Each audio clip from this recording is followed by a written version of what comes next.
So you have probably slipped into this flow state before while you are painting, while you are doing something you love, maybe gardening, writing, playing music. It feels so good, so effortless, so nourishing, so present. Ever since I started painting, I realized that I can get into this flow state a lot quicker. And I wanted to make a video on really dissecting the aspects of this flow state and why we love it, why we need it, and what we can do to make sure we get more of it on a day-to-day basis. A little background about me, I'm also a yoga teacher, so I have been obsessing and analyzing why we are human, why we're here, and how we can make lives easier and more nourishing and fulfilling for ourselves so that we can thrive as human beings. So in the past, tribes used to gather together to sing, to chant, to dance, to get into this trance-like state because they understood that it's in this state where we feel connected, that we feel nourished, we feel integrated and healed as human beings and as a society. Without further ado, let's dive right into the aspects of why I feel flow state is so amazing and so beneficial for our human health and well-being. The first thing is that in flow, you are 100% focused on the task or activity that you're doing. Yes, not 99%, like 100%. And you know what I mean. When you are painting, when you are doing something so engrossed that involves a little bit of creativity and invention at the same time, producing something, you are just in it 100%. It could be, working on your business. It could be anything that you love doing and you just want to keep doing more of. You are just totally in the task. You're not thinking of anything else. In today's world where we are constantly being, trying to multitask, trying to juggle so many things at one time, it's really hard to, find ourselves doing just that one thing. And I feel like that this aspect of flow, this one thing, this doing one task, it's so restful for our minds and for our bodies and for our brains because it gives our brains a single thing to focus on.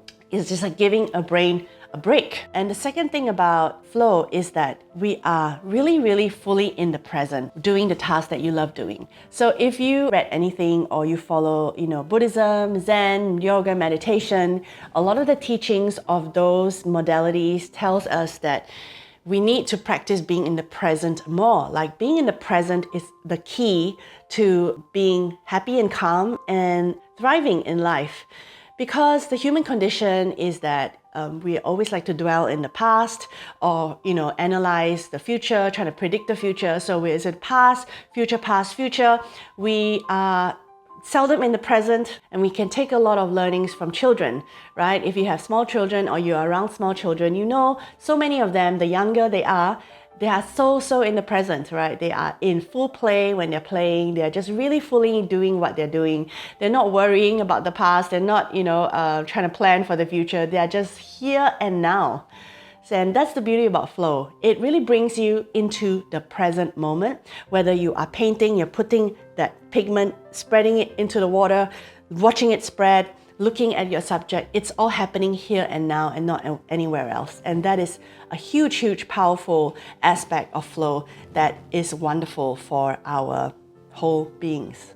The next thing I want to talk about is that it's pleasurable, right? Being in flow feels good. And somehow it's also a little bit exhilarating. It's excitement, it's pleasurable, and we all love to do things that make us feel good. I mean, that's human beings, right? We are feeling beings. As much as we like to think that our head's in control, we all do a lot of things based on feeling.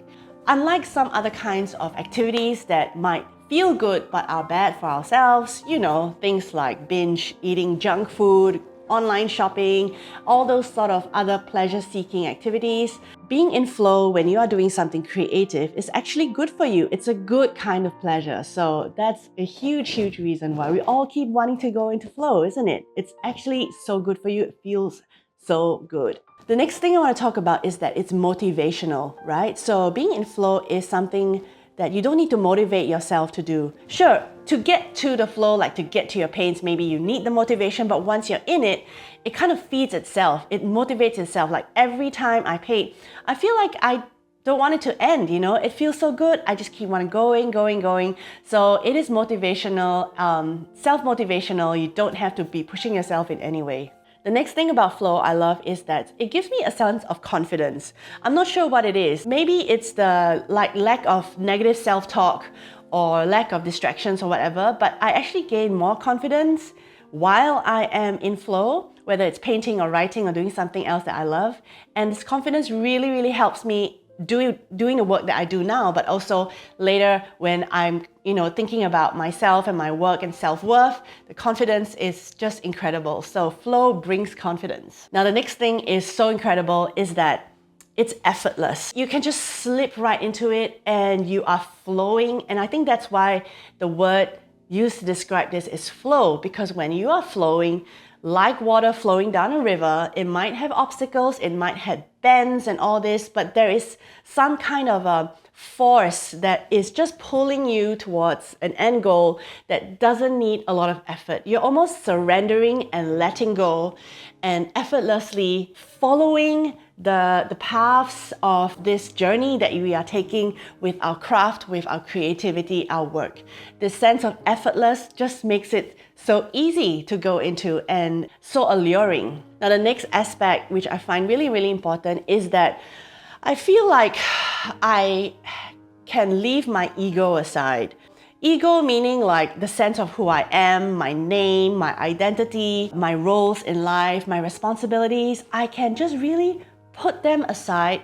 I don't even need to put, it's just left behind. So when I'm painting, I just really almost sometimes forget who I am. I forget my name. I forget my body, I forget that I'm here because I'm so with the painting, so with the task, the 100% focus. In Zen, in Buddhism, that sort of modalities, a lot of the teachings is trying to teach us to meditate to a point where we realize that we are so connected with the universe, that we realize that we're not these individual beings living these individual lives. And it's actually teaching us to let go of the ego. So if you can find that in flow in your artistic endeavors, it's sort of similar, isn't it? It's so important sometimes to just let go of all that because our lives can get really, stressful and we have lots of responsibilities and we just do need to take a break from it. A lot of people describe painting as escaping, and sometimes, escaping is not great. You want to have to face your life and its issues sometimes, but we do need to take a break from it sometimes, and it's a healthy way to take a break from it, unlike some more unhealthy ways to escape. Art, being in flow, is so, so good for us in that sense. The next thing I want to say about being in flow is the sense of clarity. I don't know if you know what I'm talking about, but everything just feels clearer and brighter and more luminous. And I think it's got to do with, again, the 100% focus on what you're doing. There is no haziness, chaos, sort of like cloudy cloud that's, hanging over you. Somehow everything just lifts and everything is just clear. Not talking about the goal of your art or anything as well. It's just, I'm clear, I'm here, my full self being present. So that sense of clarity, I think it's so precious in today's world of confusion and being just everywhere at all times with the internet, with all the family pressures, all the stuff that is in our lives. We need to have some moments of clarity, and being clear about what? Who knows? Who cares? Being in flow makes me feel clear, and I love that. The next thing about flow, which I love, is that sense of curiosity, of exploration, of discovery. And it's got to do with human beings loving the idea of learning and finding out new things. I think it feeds into that human need for growth and learning. So I find that painting and doing something creative and feeling that curiosity and discovery of the little things that I find along the way just so nourishing, and it feeds back this fire almost inside of me. Finally, the last thing, which I think sums up everything, is a sense of contentment and peace that we find while we are in flow, and also after the whole event of being in flow. For example, I would do a painting, I'll feel all this incredible surge of restfulness, effortlessness, and then this contentment and peace. And then I need to go on with my day. I still have a little bit of that carries on with me.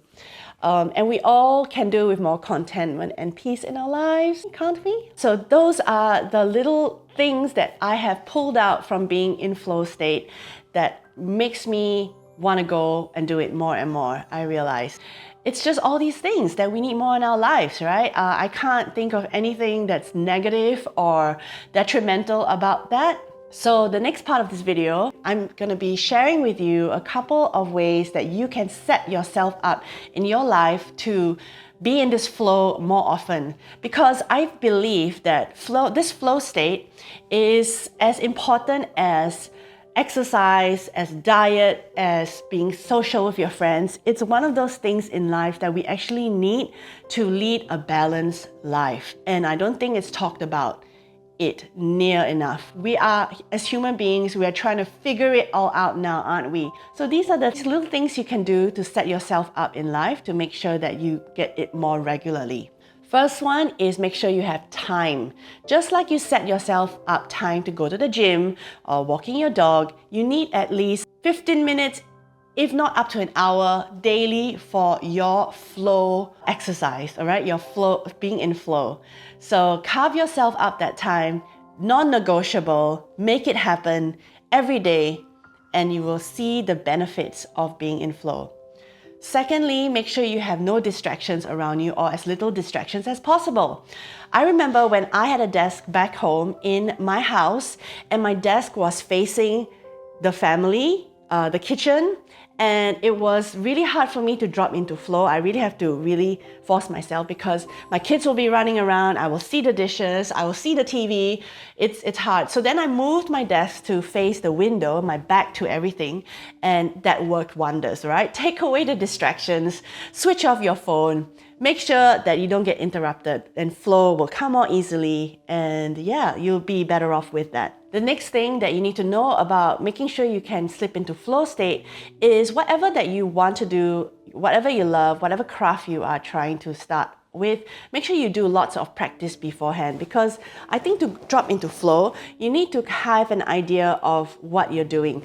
For example, if you just keep following YouTube videos into how to paint, you can get into flow state still if you pause and you do a bit freestyle and make it your own. But if you're following a teacher to a T step by step, it's not really going into flow. You are learning a skill, which is wonderful. Just like if you're a home cook and you are reading recipes to put, what to put in the dish, or you're watching a video and you're pressing pause and you're cooking, it's less likely you will slip into flow than if you have an idea already of what you're going to do. Flow state is this state where you kind of know what you're doing.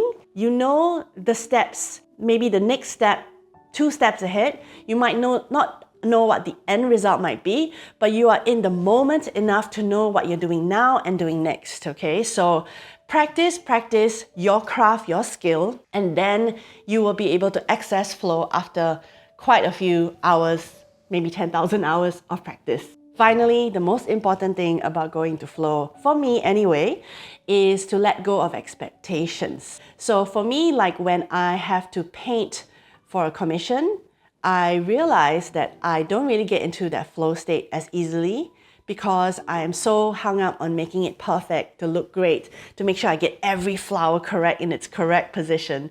And yes, at the end of it, I do get a beautiful painting, quite skillful, but there is an element that is not really quite there. There's an energy that is missing, and I think that is from flow. It's from when you are relaxed, when you can let go a little bit, when you can play and explore and be curious at the same time.